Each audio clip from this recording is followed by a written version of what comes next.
All right, guys, punching combinations 1 through 4. This is going to be for our blue belt levels. Going to be very similar to our Krav Maga techniques and just standard throughout the boxing and Muay Thai combinations that you probably already know. One of the biggest things that I want us to try to make sure about is when we're calling these combinations, a 1, 2, 3, or 4 is gonna be the complete technique. So if you're calling a 4, it's gonna be jab, cross, hook, uppercut. You're not gonna count 1, 2, 3, 4, just the number 4. The number 4 just represents that punching combination of jab, cross, hook, and uppercut. So things to look for, we want to make sure that the fists are clenched nice and tight. We also want to make sure they're not banging their elbows. So we talk about, we want strong hands and then soft joints. So as we start to move, we never want to lock our arms out. Reiterate that with the class, because the harder they try to punch, they may try to hyperextend their arms by trying to punch harder. So again, strong armed, soft elbow as we start to try to punch, or sorry, strong hand, soft elbow. So remember answering the telephone as we start to go through. We are working both sides of these punching combinations. Chin down, elbows in front. We want to make sure our hands are not down here. So as we start our number 1 combination, number 1 is a jab. So our jab is our stopping punch. It's going to be our lead hand. So a great way to tell your class this is lead for speed. Lead for speed. So as we begin, jab number 1. Hand comes back, we pivot and we come through. We're twisting that arm, then we reset. So punching combination 2. For call it 2, it's jab, cross. So we sit up in our position, jab, and then cross. So power hand is not going to be our lead hand. Power hand is going to come from our backside with our hip turn. So lead for speed, power drives from the back. So we talk about that's your knockout punch. So explain to your kids that whenever we're punching, really turn those hips over and drive with that back foot for your power. The combination 3, jab, cross, hook.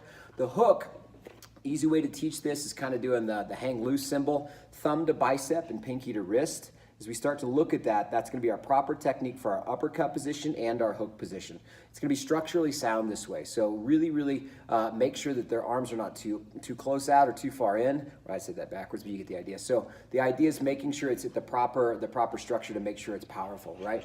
For the hook, our hook is going to be even. So this is a head level hook, so it's going to be even with our shoulders. So as we pivot, it's going to come through shoulder height. So my shoulder, my elbow, my wrist, and my hand are all in line. So if you're like this, structurally it's going to be unsound, and it could hurt the wrist whenever you make impact, right? Because it's not enough structural integrity there to make sure that impact of all that weight turning in can keep that strong. So make sure that that's nice and strong here.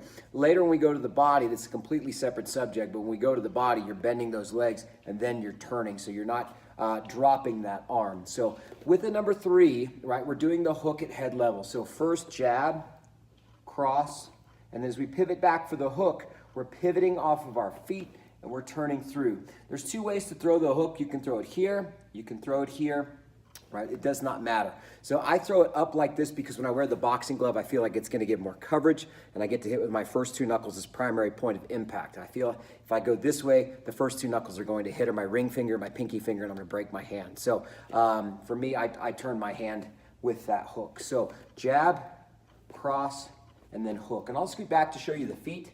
So the feet will pivot. As we start to pivot through here, right, we're making sure that we're turning on the ball of our foot. So jab, cross, and hook, right? Jab, cross, and hook. Combination number 4, jab, cross, hook, uppercut. Fighting stance, chin down, nice and light on our toes. Jab, cross, hook, right? And as we come off that hook, we come back to the uppercut. Nose protecting the head, right? Coming through the guard, going to the uppercut to the chin. So 1, 2, 3, 4. And reset. Resetting every time. Making sure that when we go through these, combination number 1 is a jab. Combination 2, jab, cross. Again, not 1, 2, but just 2, 3, 4. You get the idea.